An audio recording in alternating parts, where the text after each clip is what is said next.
집사님과 인사하겠습니다. 집사님을 보기만 해도 행복합니다.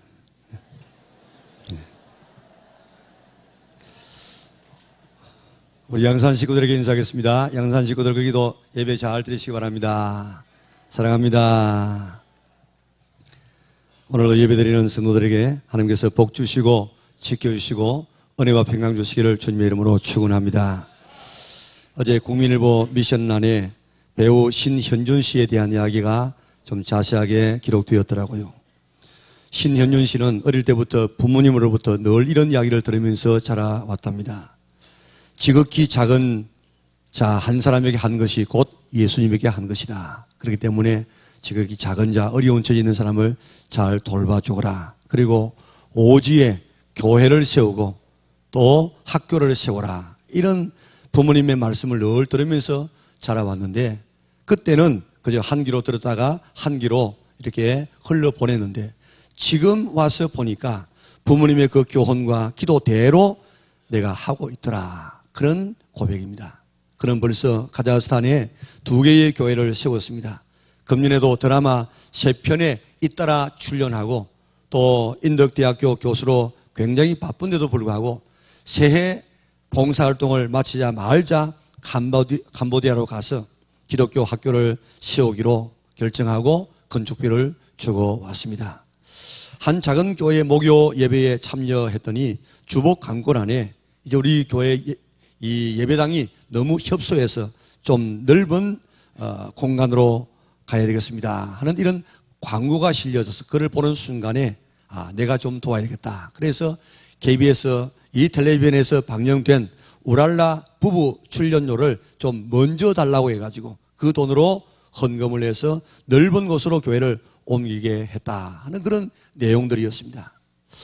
요소에서 이렇게 예수님의 말씀을 실천하는 그리스도인들이 있는 모습을 바라보면 얼마나 감사하고 얼마나 기쁘고 하나님께서 우리나라를 이렇게 축복하시구나 하고 하나님 앞에 감사를 드릴 수가 있습니다. 오늘 보면 35절에는 기억하여야 할지니라 그랬습니다. 무엇을 기억하라고 했습니까? 주는 것이 받는 것보다 복이 있다고 말씀하신 예수님의 말씀을 기억하라고 했습니다. 사도 바울은 내가 이 예수님을 본받아 모든 일에 모본을 보였으니 여러분들도 열심히 일하여서 약한 사람을 도우십시오. 그렇게 말씀하고 있습니다. 주는 것이 받는 것보다 복이 있다고 말씀하신 예수님의 말씀을 기억할 수 있기를 바랍니다. 주는 자가 복이 있는 자임을 믿으시기를 바랍니다. 그런 가치관과 그런 철학을 가지고 살아갈 수 있는 성도들 되시기를 바랍니다. 그래서 이제부터 주면서 살아가리라. 이제부터 복 있는 삶을 살아가리라. 결심하는 우리 은하계 온 성도들 될 수 있기를 바랍니다. 예수님께서 말씀하신 것처럼 정말 주는 자가 복이 있다고 믿어지십니까? 그러면 이제부터 이제 실천하면서 살아보십시다. 왜 우리의 삶이 자꾸 이렇게 말씀은 수없이 듣는데 왜 우리의 삶에 변화가 일어나지 않는 줄 아십니까? 우리의 밭이 문제예요. 밭이 어떻습니까? 돌짝밭 같이 사람이 밟아가지고 뺀질뺀질해. 그래가지고 말씀이 떨어져도 그 말씀을 그대로 두어요. 실천하지 않아. 그러니까 새가 와서 사탄이 와서 먹어버립니다. 돌짝밭 위에 그 돌 위에 뿌려진 씨앗 싹이 나는 것 같지만은 오래 지나서 그저 시들어집니다. 가시던 물에 뿌려진 씨앗 나기는 나는데 염려와 돈 때문에 그저 맡겨서 결실하지 못합니다. 오늘 옥토와 같은 마음 되어졌어. 오늘 주님께서 우리에게 하신 이 말씀 주는 자가 받는 자보다 복이 있다 하신 이 말씀을 액면 그대로 받아들여서 그 말씀을 실천하여서 오늘도 약속되는 종을 받는 우리 은하계 온 성도들 될 수 있기를 바랍니다. 어떻게 살고 싶습니까? 날마다 주면서 살고 싶습니까? 날마다 받으면서 살고 싶습니까? 가만히 생각해 보면 주면서 살아가는 것이 얼마나 복인지 모릅니다. 날마다 받으면서 한번 살아보세요. 날마다 받는 사람이 누굽니까? 거지입니다. 거지. 그렇게 좀 살고 싶습니까? 이제는 남에게 주면서 살 수 있기를 바랍니다. 주는 것 자체가 내가 벌써 복받은 사람임을 믿으시기를 바랍니다. 하나님은 우리에게 경배 받으시고 영광 받으시고 예물 받으시고 받아 잡숫기만 하시는 그런 하나님이 아니십니다. 하나님은 우리에게 주시는 하나님이시고 주실 때 기뻐하시는 하나님이십니다. 마치 부모가 자식에게 주고 또 주어도 그저 아쉬워서 더 주고 싶은 것이 부모의 마음인 것처럼 하나님께서 우리에게 그렇게 주시기를 원하고 있습니다. 하나님은 이 아름다운 세상 만드시고 우리에게 다 주었습니다. 에덴 동산 만들어서 우리에게 살 수 있도록 주었습니다. 아내를 주었습니다. 남편을 주었습니다. 자식을 주었습니다. 부모를 주었습니다. 다 주셨어요. 하나님은 우리가 범죄했을 때 우리를 구원하시기 위해서 독생자를 주셨는데요. 이거는 자꾸 너무 많이 들으니까 우리에게 감동이 없어 그러는데 정말 하나님께서 우리를 위해서 독생자를 주신 것은 마치 우리가 구데기를 살리기 위해서 내 아들을 죽이는 것보다도 더한 비하입니다. 이런 엄청난 대가를 우리 살리기 위해서 아들을 주셨어요. 아들을 주셨는데 이 아들이 십자가에 못 박혀 달려 돌아갔는데 달려 왜 돌아갔는지 예수님이 누군지 우리가 알 수 없어요. 이것을 알도록 하기 위하여서 누구를 주시느냐? 성령님을 보내주세요. 우리가 오늘도 외웠던 그 말씀에 외울 말씀에 보면요. 어떻습니까? 우리가 하나님 앞에 기도하면 우리에게 춤하고요. 춤하고. 자식이 떡을 달라는데 떡 대신에 돌을 주며 생선을 달라는데 생선 대신에 이렇게 뱀을 줄 그런 아버지가 어디 있느냐? 너희가 악할지라도 좋은 것 줄 줄 아는데 하물며 너희 하늘 아버지께서 구하는 자에게 성령 안 주시겠느냐? 제일 좋은 것이 성령님인데 성령님이 주셔가지고 예수 믿게 하지요. 이 땅에서 승리하며 살게 만듭니다. 자, 오늘 예수님은 이 땅에 오셔가지고 뭐라고 이야기했습니까? 나는 섬김을 받으려 온 것이 아니고 섬기려 하고 내 목숨을 사람들의 대속물로 주기 위해서 오셨다고 이야기했습니다. 그리고 지금도 하나님의 나라 가시면서 너희를 위해서 하늘나라 다 준비되어 놓으면 준비하면 너희를 데리려 오겠다. 그래서 천국에 함께 살자. 지금도 우리를 위해서 천국을 주시기 위해서 예비하고 있습니다. 하나님은 우리에게 모든 필요한 것을 다 주시는 하나님이십니다. 그리고 우리도 남에게 주면서 살아가라고 말씀합니다. 우리를 왜 구원해 주었습니까? 왜 하나님의 자녀로 삼아 주었습니까? 이제부터는 자신을 위해서만 살지 말고 남을 섬기면서 살아가라고 우리를 구원해 주신 줄 믿으시기를 바랍니다. 고린도후서 5장 15절을 같이 한번 읽어볼까요? 같이 읽습니다. 그가 모든 사람을 대신하여 죽으심은 살아있는 자들로 하여금 다시는 그들 자신을 위하여 살지 않고 오직 그들을 대신하여 죽었다가 다시 살아나신 이를 위하여 살게 하려 함이라. 아멘. 이 말씀 대단한 말씀입니다. 그가 누굽니까? 그가 예수님이 모든 사람을 우리를 위시한 모든 사람을 대신하여 죽으신 이유는 살아있는 그 예수님을 통해서 살아난 자들로 하여금 다시는 우리 자신을 위해서 살지 말고 오직 우리를 대신하여서 죽었다가 다시 살아나신 이 예수님을 위하여 살게 하려 함이니라. 왜 예수님께서 우리를 위해서 대신 죽으셨느냐? 이제는 나를 위해서 살지 말고 예수님을 위해서 살도록 하기 위하여서 우리를 살려주었다는 것입니다. 예수님을 위해서 산다는 이 말은 바로 다른 사람을 위해서 사는 삶을 말하고 있습니다. 그러니까 우리가 이제부터는 예수 딱 믿는 순간에는 구원받은 순간에는 이제는 나를 위해 살지 말고 남을 위해서 살아갈 수 있는 이런 삶의 이 패턴, 이런 삶의 전환이 있어질 수 있기를 바랍니다. 지난 주일날 말씀드린 것처럼 성경은 뭐하는 성경입니까? 성경은 내 자신을 구원하기 위해서 쓰여진 책이요. 내가 구원받고 난 다음에 내가 어떻게 살아가야 될 것인가를 가르쳐주기 위해서 쓰여진 것이 성경입니다. 빌리그레이 목사님이 뭐라고 이야기했다고 했습니까? 이제는 구원받지 못한 사람이 왜 살아간다고요? 구원받을 수 있는 기회를 주시기 위해서. 그런데 구원받은 사람은 왜 산다고 했습니까? 다른 사람을 구원하기 위해서. 그렇기 때문에 한 번 구원받은 사람은 이제는 남을 위해서 하나님을 위해서 살아가야 할 의무가 있음을 잊지 않기를 바랍니다. 창세기 12장에 보면요. 하나님께서 아브라함을 부르십니다. 왜 부르신 줄 아십니까? 이 얼마나 놀라운 축복인지 모릅니다. 우리 1절에서 3절까지 같이 한번 읽어보겠습니다. 여호와께서 아브라함에게 이르시되 너는 너의 고향과 친척과 아버지의 집을 떠나 내가 내게 보여줄 땅으로 가라. 내가 너로 큰 민족을 이루고 내게 복을 주어 내 이름을 장대하게 하리니 너는 복이 될지라.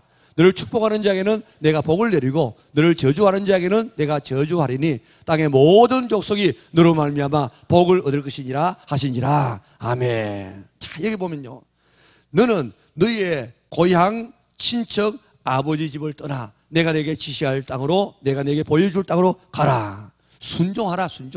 순종하기만 하면 2절에 보니까 복을 주는데, 내가 내게 복을 줄 것인데 어떤 복을 주시느냐?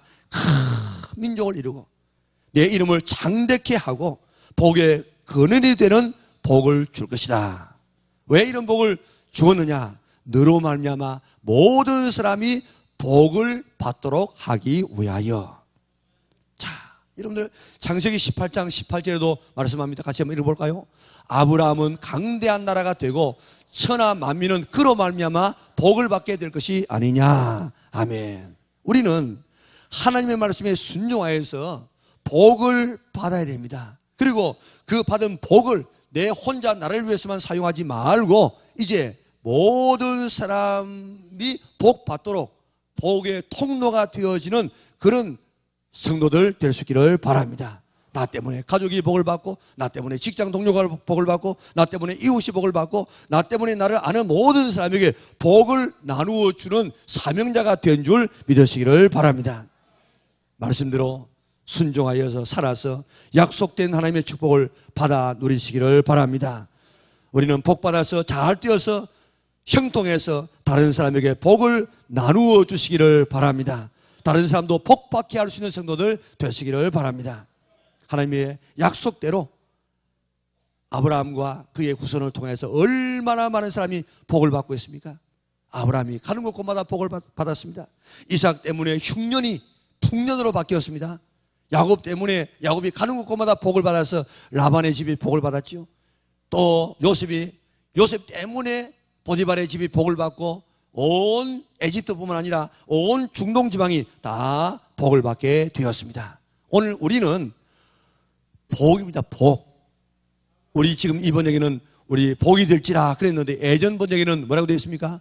복의 근원이 될지라. 복 덩어리가 될 것이라고 얘기했습니다. 나는 복 덩어리다. 나는 복 덩어리. 나는 복띠라고 하죠. 복띠. 나는 복 덩어리인 줄 믿으시기를 바랍니다.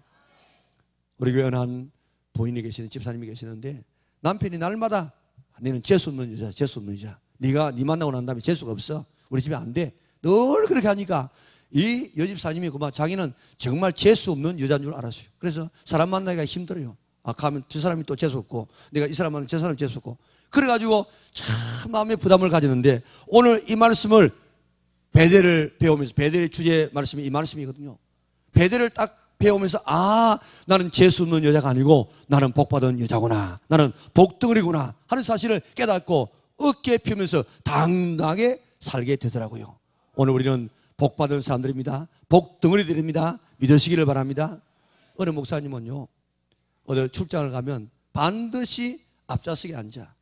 택시를 타도 택시 기사 옆에, 자동차를 타도 제일 앞좌석에, 기차를 타도 제일 앞칸에, 비행기를 타도 교회에서 주는 교통비는 좀 많지 않으니까 이코노믹 타겠지만도 그러나 자기 돈을 대가지고 제일 앞에 가. 그렇다. 이렇게 어느 비행기를 타든지 기차를 타든지 택시를 타든지 버스를 타든지 딱 타가지고 뒤를 탁 돌아보면서 이야, 너희는 오늘 내 때문에 복받은 줄 알아라. 내가 지금 하나님께서 나를 지키니까 너희들도 지켜줘. 그렇게 자기가 복받은 사람인 줄 믿고 그렇게 웃으면서 그렇게 말한다는 거예요. 오늘 여러분들도 복받은 여러분들 믿으시기를 바랍니다. 오늘부터 집에 가면서 다 친구를 바라볼 때 너 나 때문에 복받았어. 그렇게 생각하시기를 바랍니다. 복도 안 주면서 그러지 말고 정말 복을 주면서 다른 사람을 행복하게 하면서 복을 나눠줄 수 있는 성도들 되시기를 바랍니다. 그런데 남에게 손해나 끼치고 남을 망하게 하고 남을 불행하게 하고 남의 마음을 아프게 하는 그런 사람으로 살면 되겠습니까? 이제부터 내게 있는 것 가지고 내가 할 수 있는 최선을 다해서 남에게 주면서 살 수 있기를 바랍니다. 남을 복되게 하고 남을 행복하게 하면서 살아가리라고 다짐할 수 있는 우리 영락의 온 성도들 될 수 있기를 바랍니다. 가장 가깝게 가족부터 시작해 보세요. 오늘 부부 사이에 가서 물어보세요. 당신 나 때문에 행복해? 오늘 그렇게 한번 물어보세요. 나 때문에 복 받았어? 또 부모와 자식 간에서 부모님 바라보면서 나 때문에 부모님 행복해요? 복 받았습니까? 또 자녀를 놓고 너 나 때문에 행복하냐? 그렇게 한번 물어보세요.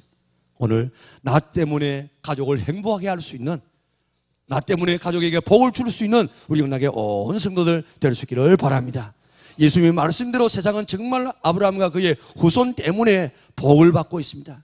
그들 때문에요. 지금 대부분의 지금 우리가 누리고 있는 이런 이 문명의 이기들은 다 아브라함의 후손들이고 예수 믿는 사람들입니다. 그 사람들 때문에 전기, 전화, 온갖 이런 문화가 지금 발달되어졌습니다. 예수 그리스도를 통해서 복을 받고 복음이 들어가는 곳마다 선진국이 되어지고 사람 살 만한 그런 나라가 되어졌습니다. 예수님께서 하신 말씀, 주는 것이 받는 것보다 복이 있다 하신 이 말씀을 꼭 기억하고 꼭 믿고 실천할 수 있기를 바랍니다. 이 말씀을 사도 바울이 믿고 그 말씀을 실천했습니다. 그래서 35절 한번 볼까요? 같이 읽겠습니다. 범사에 여러분에게 모본을 보여준 바와 같이 수고하여 약한 사람들을 돕고 또 주 예수께서 친히 말씀한 바 주는 것이 받는 것보다 복이 있다 하심을 기억하여야 할지니라. 아멘. 바울은 당시 최고의 엘리트였습니다. 부모로부터 물려받은 로마 시민권, 그런요 대단한 그런 권세입니다. 그리고 최고의 스승 가말리엘 문화에서 공부했습니다. 율법에 정통했습니다. 율법에 흠이 없었습니다. 헬라 철학에 정통했습니다. 정치와 종교와 문화를 다 두루 갖춘 그런 엘리트 중에 엘리트, 지성인 중에 지성인이었던 이 바울이 예수님을 만나고 나니까 지금까지 그렇게 귀하다고 생각했던 이 모든 것들이 예수님에 비하면 뭐 같았다고요? 배설물과 같았다. 예전 번역으로 말하면 똥과 같았다. 자, 오늘 정말 예수님을 발견하게 되어지면 이런 놀라운 가치관의 변화가 오게 되는 것입니다. 오늘 이런 발견이 오늘 성도들에게 있을 수 있기를 바랍니다. 세상 모든 것을 다 주어도 예수님하고 안 바꿀 수 있는 이런 경험을 할 수 있기를 바랍니다. 예수님을 만나고 소유하고 예수님을 통해서 받게 되는 이 복이 최고의 복입니다. 그래서 그 예수님을 주는데 사도 바울은 일생을 바치지 않습니까? 예수님이 이 세상에 오신 목적과 사명이 뭡니까? 복음을 주어서 영혼을 구원하는 것입니다. 사도 바울의 삶의 목적이 뭡니까? 주 예수께 받은 사명, 예수님으로부터 사명을 받았는데 바로 복음을 전하여서 영혼을 구원하는 것이었습니다. 그래서 바울은 30년경에 다메섹에 예수 믿는 사람을 잡아가지고 막 올리고 가는 중에, 그래서 다메섹 도상이 나와죠. 다메섹 도상에서 예수님을 만납니다. 그러니까 이 바울의 나이하고 예수님의 나이하고 비슷해요. 그래서 그 예수님과 깊은 교제를 나누기 위해서 아라비아 광야에 가서 3년 동안 수도 생활을 합니다. 그리고 자기 고향 다소에 돌아와서 10년 동안 자기의 이 신앙을 정집합니다. 그리고 47년경에 이제 1차 전도 여행을 떠나는데 소아시아 지방을 돌아와가지고 지금 복음을 전하고 합니다. 2차 전도 여행은 49년도에 전하게 되어지는데 저 그리스까지 가서 복음을 전합니다. 3차 전도 여행도 거의 같은 코스로 갑니다. 그리고 58년에는 체포되어서 저 가이사랴 감옥에서 2년 동안 감옥 생활을 합니다. 그리고 60년경에는 로마에 압송되어서 2년 동안 거기에서 감옥 생활을 하면서 거기에서라도 아주 높은 고관들에게 복음을 전합니다. 63년경에 석방되어서 스페인까지 가서 복음을 전합니다. 67년경에 다시 체포되어서 순교하게 되어지는데 지금도 그의 순교당한 기념교회가 있습니다. 손가락이 떨어지면 손가락이 떨어져서 가만히 있는 것이 아니라 팔딱팔딱 뛰지 않습니까? 이 목도 그저 치면은 그저 떠는 것이 아니고 그게 뜁니다. 사도 바울은 로마 시민권을 가지고 있었기 때문에 십자가에 못 박히지 아니하고 이 참수형을 당하는데 목을 쳤을 때에 그 목이 3번 뛰었답니다. 3번 이렇게 뛰는데 뛰면서 예수 하다가 그저 눈을 감았답니다. 그 뛴 장소마다 샘물이 솟았어요. 지금도 그 기념교회가 되어지면 거기서 샘물이 솟아오르는 소리들이 막 쫄쫄쫄 이렇게 난다고요. 복음을 전하기 시작한 지 20년 후에 그가 순교하게 되어지는데 옥에서 4, 5년간 갇혔습니다. 그리고 5, 6년 동안 전도하는데 전도한 거리를 계산해 보면 2만 킬로가 되어집니다. 지구의 반을 돌았습니다. 서울을 25번 왕복하는 거리입니다. 자동차 타고 간 것이 아닙니다. 말 타고 간 것이 아닙니다. 전부 걸어서 가는 곳마다 복음을 전하여서 전도했습니다. 이런 바울의 이 열정이 있었기 때문에 우리까지도 예수님 믿어서 구원받게 된 것입니다. 구원받은 사람이 구원받지 못한 사람에게 줄 수 있는 최고의 선물은 복음인 줄 믿으시기를 바랍니다. 나를 예수 믿게 해서 복음을 전해준 그 사람은 내게 최고의 은인인 줄 믿고 늘 감사하시기를 바랍니다. 주는 자가 복이 있다고 했습니다. 복음을 줄 수 있기를 바랍니다. 복음을 주는 자가 복이 있습니다. 복음을 주는 자가 최고로 복받은 사람입니다. 복음을 전할 때 복음을 받지 않는 사람을 볼 때마다 내가 복음을 줄 수 있는 자가 된 것이 얼마나 감사한지 감격이 터져 나옵니다. 며칠 전에도 우리 교회 앞에서 건널목에서 아주 잘생긴 그런 좀 중년의 그런 신사가 있어가지고 예수 믿읍시다. 그렇게 복음을 전하니까 됐어요. 이러면서 사는데 그 말이 얼마나 쌀쌀 맞고 얼마나 참 이 냉대하는지. 하나님께서 나를 불러주지 않았다고 하면은 나도 저렇게 복음을 거부할 사람일 것인데 예수 믿어서 복음을 주는 자가 되게 하신 것을 참 감사합니다. 얼마나 감격이 터져나오는지 몰라요. 이제 우리도 복음 전하는 것을 사명으로 생각하고 매일 한 사람에게 복음을 전할 수 있기를 바랍니다. 어디서나 예수님은 그리스도라고 예수님은 구원자라고 전할 수 있는 성도들 될 수 있기를 바랍니다. 오늘도 여러분들 주보에 나눠드렸습니다. 핸드폰 메시지 나눠드렸습니다. 한번 읽어볼까요? 자, 뭐라고 이야기했습니까? 처음에 우리가 안녕하세요. 저는 부산영락교 다니는 아무개입니다. 혹시 예수 믿으세요? 그러면 안 믿는 사람이 대부분 아닙니까? 믿어요. 그러시구나. 그런데요. 하면서 지금 이제 이 메시지가 들어갑니다. 자, 같이 읽어보겠습니다. 지금 들고 있는 그 핸드폰이 있잖아요. 그거 저절로 생긴 것이 아니라 누군가가 만든 사람이 있겠죠. 이 시장에 있는 모든 물건은 다 만든 사람이나 공장이 있어요. 그렇다면 저 꽃이나 동물들은 누가 만들었을까요? 그것들을 만든 분이 하나님이세요. 그리고 선생님도 하나님이 만드셨어요. 여기에 전도지가 있습니다. 이 전도지 자세히 읽어보면 더 알 수 있습니다. 하면서 이제 복음을 전하는 이걸 우리 한번 해보자고요. 우리 지난주에 해보자고 했는데 여기 한번 해보셨습니까? 예, 다 한번 해보시기 바랍니다. 가장 편한 것이 1번 공기 메시지입니다. 그 여러분들 가지고 다니면서 늘 그렇게 복음을 전하여서 한번 해보면요. 나중에 재미가 납니다. 우리가 우리 주변에만 복음을 전하지 말고 이제는 해외 선교도 한번 해보십시다. 시간만 나면 단기 선교라도 한번 참여하게 되어지면 그것이 내게 얼마나 은혜가 되는지 몰라요. 그러나 내가 못 가면 가게라도 하시기를 바랍니다. 내가 해외 선교 못해도 할 수 있는 길이 있습니다. 빌립보 교회와 사도 바울은 특별한 이런 관계였습니다. 바울이 빌립보 교회를 개척했는데 빌립보 교회는 그 은혜가 너무 감사해서 바울의 선교비를 늘 보냈습니다. 선교뿐만 아니고 심지어는 바울이 옥에 갇혀 있을 때 에바브라 디도라는 사람을 감옥에 넣어가지고 그 바울을 잘 돌보도록 했습니다. 빌립보 4장 15절에 보면요. 선교비를 보내준 이것을 너희가 내 일에 참여한 것이다. 내 일이 뭡니까? 전도하는 일 아닙니까? 그러니까 바로 선교비를 보내는 이것은 복음에 참여하는 일이라고 이야기했습니다. 그러니까 전쟁에 나가서 싸우는 사람만 그게 군인이 아니고 전쟁하는 것이 아니고 그 전쟁을 잘하도록 무기를 대어주고 또 밥을 대어주는 보급하는 이 사람들도 역시 군인이에요. 똑같은 이런 전쟁을 지금 하고 있는 것입니다. 그렇기 때문에 내가 남을 돕는 것이 손해보는 것이 아닙니다. 복입니다. 복. 농부가 씨를 뿌릴 때에 버리는 것이 아니고 그 심으면 더 많은 것으로 돌아오지 않습니까? 오늘 우리가 복음을 전하게 되어지고 선교하게 되어지면 그게 바로 내게 복으로 돌아온다는 사실을 잊지 않기를 바랍니다. 그래서 빌립보 4장 18절을 다시 한번 볼까요? 같이 읽습니다.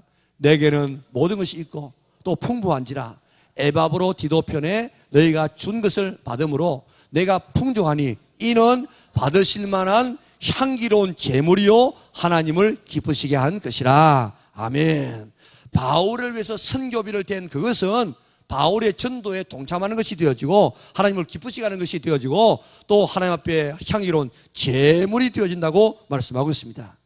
자, 그렇기 때문에 우리는 가기도 하고 보내기도 해서 선교에 동참할 수 있기를 바랍니다. 그러면 하나님께서 선교비 받고만 애매하고 그저 끝납니까? 4장 19절에 바로 그 뒷절에 보면요. 이렇게 이야기합니다. 읽어보겠습니다.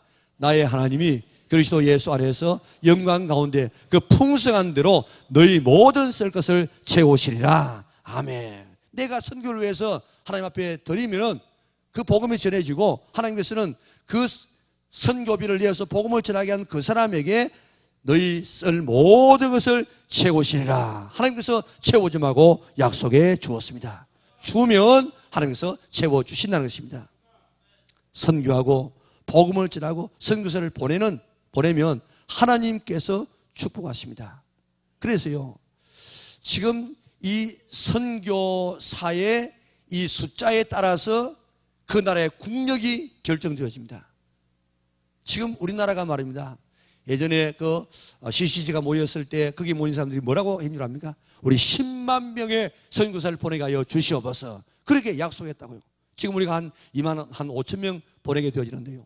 선교사를 그때 보내기 시작하면서부터 계속해서 우리나라가 지금 일어나기 시작했어요. 지금 보세요. 우리 개발도상국 중에서 세계 역사 가운데서 받으면서 보조받고 우리나라처럼 이제 남에게 나눠주는 그런 나라는 우리나라가 유일합니다. 유일한 나라. 왜 그렇습니까?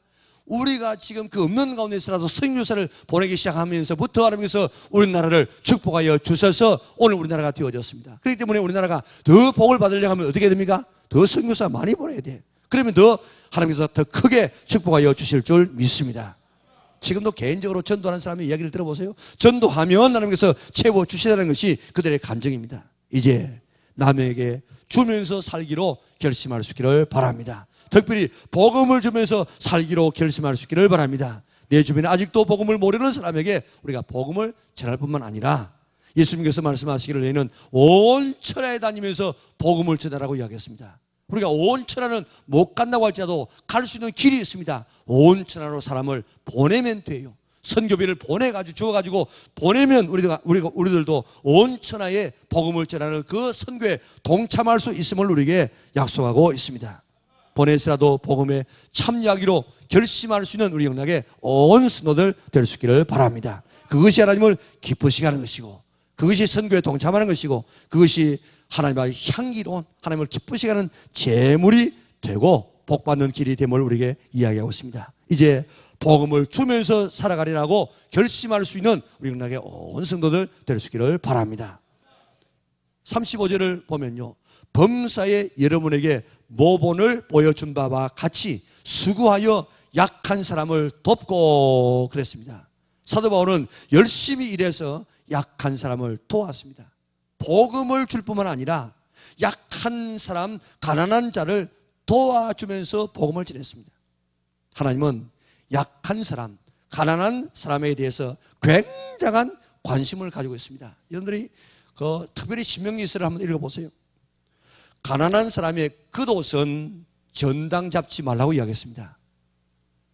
이 옷은 우리는 그저 뭐 겉옷 입고 속옷 입고 이래가지고 집에 들어가면 이제 잘 때는 겉옷 벗지 않습니까? 그런데 이스라엘 사람들은 이 겉옷이 이불에 대행을 했습니다. 그렇기 때문에 낮에는 이거 겉옷으로 걸치고 다니다가 이제 또 이 팔에다가 이거 걸치고 다니다가 밤이 되어지면 그것을 이제 이불처럼 덮고 잡니다.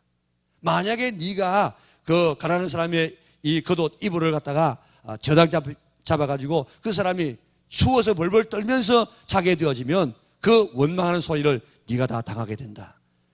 그 네가 주워가지고 떨지 않고 자게 되면서 무기가 내게 이렇게 겉옷을 주어가지고 이렇게 내가 따뜻하게 자게 된다. 참 감사다. 너를 축복하면 내가 그의 축복을 따라서 축복해 주마고 약속해 주었습니다. 맷돌이나 맷돌 윗짝을 전당 잡지 말라고 이야기했습니다. 옛날에는 맷돌에 곡식을 갈아가지고 그날 이렇게 먹었다고요. 그런데 그 맷돌로 쓰면 어떻게 밥을 먹을 수 있습니까? 그러니까 그런 일들은 하지 말라고 그렇게 하나님께서는 이 가난한 자를 배려했습니다. 나그네와 가난한 자를 위해서는 반 모퉁이에 곡식을 좀 남겨놓으라고 이야기했습니다. 그리고 추수하다가 떨어진 이삭들 그 다시 가서 줍지 말라고 이야기했습니다. 왜냐하면 지나가는 사람, 나그네 그리고 가난한 사람이 그것 가지고 좀 살아가라고.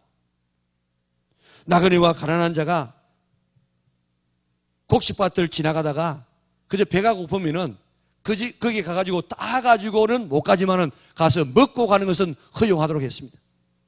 자, 성경을 바라보면요, 하나님은 얼마나 이렇게 가난한 사람, 없는 사람에 대한 배려를 하는지 모릅니다. 신년이 되어지면요, 모든 것이 다 원점으로 돌아갑니다. 빚 수억 원을 줘도 신년이 되어지면 다 탕감받아요. 또 종들도 다 빚에 팔려서 종되었다가도 신년이 되어지면 다 이제 풀려서 자유인이 되어집니다. 팔았던 땅도 이제 본래 주인으로 돌아갑니다. 이렇게 원점으로 돌아가서 다시 출발하라고 하나님께서 말씀했습니다. 이스라엘 백성에는요, 11조가 세 가지가 있습니다. 세 가지가. 제1의 11조는 소득의 10분의 1을 내가지고 하나님의 일을 위해서 전적으로 일하는 레위인들을 위하여서 생활비로 드렸습니다. 제2의 11조가 있어요. 이 제2의 11조는 이것 가지고 절기를 위해서 또 성전 관리비로 사용했습니다. 거기다가 매년 제3년마다 드리는 11조가 있는데 이게 제3의 11조입니다. 이 11조는 성읍에 보관했다가 가난한 사람을 구제하는 데 사용하라고 했습니다. 신명기 26장 12절 한번 읽어볼까요? 같이 읽습니다. 셋째 해, 곧 11조를 드리는 해에 내 모든 소산의 11조 내기를 마친 후에 그것을 레위인과 객과 고아와 가복에게 주어 내 성읍 안에서 먹고 배부르게 하라. 지금 보면요, 셋째 해, 곧 11조를 드리는 그 해에 내 모든 소산의 11조, 제1의 11조, 제2의 11조를 내기를 마친 후에 그 제3의 11조를 레위인과 객과 고아와 가복에게 주어서 내 성읍 안에 먹고 배부르게 하라. 아예 율법으로 이 구제 헌금을 내라고 이야기했습니다. 그것을 계산해 보게 되어지면 매년 내는 것이 10분의 1 아닙니까? 그러니까 3년마다 내면은 그런 30분의 1이에요. 그러니까 아예 수입의 30분의 1, 다시 말하면 한 달에 30일에 하루분은 구제의 예물로 11조를 하나님 앞에 드리라. 그렇게 딱 아예 못을 박아놨어요. 당시 최고로 가난한 자는 누구였습니까? 고아와 가보가 이 가난한 자의 대명사였습니다. 그래서 이들에 대한 배려를 얼마나 강조하고 있는지 모릅니다. 시편 68편 5절에 한번 볼까요? 같이 읽습니다.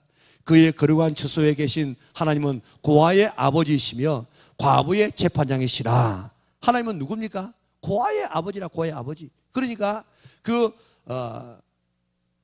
고아를 갖다가 잘 돌보면은 그 아버지가 어떻게 하겠습니까?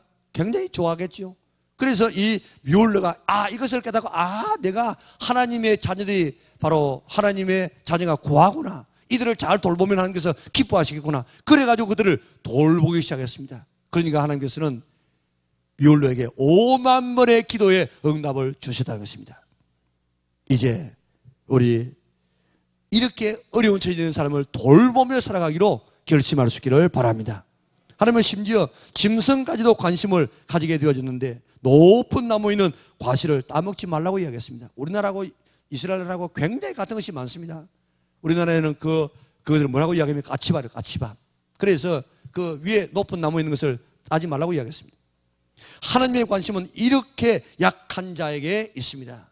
이들을 도우라고 했습니다. 필요를 채워주라고 이야기했습니다. 예수님은 또 뭐라고 이야기했습니까? 마태복음 25장에 보면요, 심판하게 될 때에 양과 염소를 갈라서 심판하듯이 그렇게 인류를 갈라서 심판할 것이라 그렇게 이야기했는데, 양쪽에 있는 사람에게 이야기합니다. 내 아버지께 복받은 자들이여, 하나님께서 너희를 위하여서 예비된 영영한 나라를 상속받아라. 그러면서 복을 주시는데 어떤 자에게요? 내가 줄일 때에 먹을 것을 주었고, 내가 목마를 때 마시게 하였고, 내가 나그네 되었을 때에 나를 영접하였고, 내가 헐벗었을 때에 나를 입혀줬고, 내가 병들었을 때 나를 돌아보았고, 내가 옥계에 갇혔을 때 와서 보았느니라. 언제 우리가 그렇게 했습니까? 지극히 작은 자, 지극히 가난한 자, 여기에 6가지의 종류의 사람이 다 이것은 한마디로 말하면 가난한 자면 가난한 자. 이런 가난한 자들을 돌아본 것이, 구제한 것이, 대접한 것이 바로 나에게 한 것이니라. 그런 자가 하늘나라를 상속받게 된다고 약속해 주었습니다. 그러지 못하는 자가 영원한 영벌에 들어간다고 이야기했습니다. 오늘 우리는 지금 대접할 수 있는 하나님이 우리 주변에 얼마나 많이 있는지 모릅니다. 이들을 잘 돌아보는 것. 예수님의 심장을 가지고 돌아보는 이것이 바로 천국에 갈 수 있는 비결임을 이야기를 하고 있습니다. 이사야 58장을 보면요, 하나님이 기뻐하는 금식에 대한 설명이 나옵니다. 참된 금식에 대해서 말씀하고 있는데, 하나님이 기뻐하시는 참된 금식은 밥 안 먹고 기도만 하는 그것만 하나님께서 기뻐하는 금식이 아니라는 것입니다. 58장 6절과 7절 한번 읽어볼까요? 같이 읽습니다. 내가 기뻐하는 금식은 흉악의 결박을 풀어주며 멍에의 줄을 끌어주며 앞지나가는 자를 자유케 하며 모든 멍에를 끊는 것이 아니겠느냐. 또 줄인 자에게 내 양식을 나눠주며 유리하는 빈민을 집에 들이며 걸벗은 자를 보면 입히며 또 내 권력을 피하여 스스로 숨지 아니하는 것이 아니겠느냐. 아멘. 자, 이 말씀을 가만히 바라보면요, 우리가 이 말씀을 얼마나 많이 잘 해석 잘못하는지 모릅니다. 금식이 내 흉악의 결박을 풀어주는 게 아니에요. 내가 질병에 걸렸다든지 가난에 찔렸다든지 사단에 매이다든지 이런 결박을 금식하게 되어지면 이것을 풀어주는 것이 아니라 말입니다. 하나님이 기뻐하시는 금식은 내가 내 형제의 흉악을 풀어주는 거예요. 멍에를 끌어주는 것입니다. 나 때문에 누가 압제당하는 사람이 있으면 그 사람에게 자유를 주는 것입니다. 조금 더 6절에 가서 보면 그게 이제 명확하게 나오죠. 내가 기뻐하는 금식은요, 7절에 가서 보면요, 줄인 자에게 내 양식을 나눠주며 유리하는 빈민을 집에 들이며 헐벗은 자를 보면 입히며 내 권력을 피하여서 스스로 숨지 않은 이것이 하나님께서 기뻐하시는 금식이라고 이야기했습니다. 이런 금식을 하면요, 치료가 빨라지고 빛나는 인생 살게 되어지고 하나님이 함께하고 기도할 때 내가 여기 있다 하면서 바로 응답해 주겠다고 약속해 주었습니다. 하나님이 기뻐하시는 이 금식은 가난한 자를 돌봐주는 삶입니다. 기억할 수 있기를 바랍니다. 주는 자가 복이 있다고 말씀하신 예수님의 말씀을 기억하시기를 바랍니다. 기억하지만 말고 그 말씀을 믿으시기를 바랍니다. 그리고 실천하시기를 바랍니다. 복음을 주고 가난한 자에게 먹을 것을 주고 사랑을 줄 뿐만 아니라 이제는 우리가 그들을 잘 우리가 섬기는 우리가 되어져야 될 것입니다. 주는 사람은요, 항상 주면서 살 수 있습니다. 받으려고 하는 사람은 거기서 벗어나지를 못합니다. 교회를 개척하는 경우도 보면요, 그저 받으려고 딱 작정하고 하는 사람은요, 빨리 교회가 성장하지 않아요.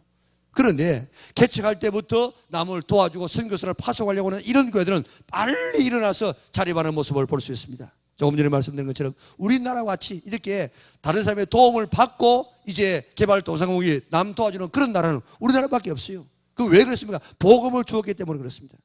오늘 우리가 주어서 이제 복받는 성도들 되시기를 바랍니다. 자, 누가복음 6장 38절도 대단한 말씀이 있죠. 같이 한번 읽어보겠습니다.